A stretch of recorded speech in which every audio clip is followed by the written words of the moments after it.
হযরত আবু যর রাদিয়াল্লাহু আনহু হইতে বর্ণিত আছে যে রাসূল সাল্লাল্লাহু আলাইহি ওয়াসাল্লাম ইরশাদ করিয়াছেন, নিঃসন্দেহে ওই ব্যক্তি সফলতা লাভ করিয়াছে যে নিজের অন্তরকে ঈমানের জন্য খালেস করিয়াছে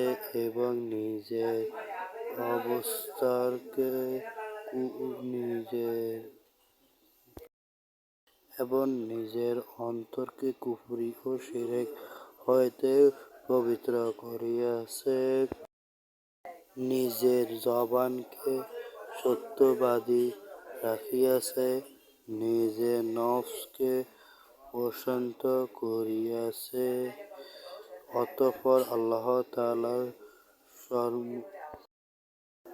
তাআলার সমুন্ন ও তাআলার মসজিদ চলার দ্বারা নফস শান্তি লাভ করে, নিজের সম্পর্কে ঠিক রাখিয়াছে, মন্দ পথে চলে নাই, নিজের কানকে সত্য প্রবল করিয়া বানাইয়াছে, নিজের চোখকে ঈমানের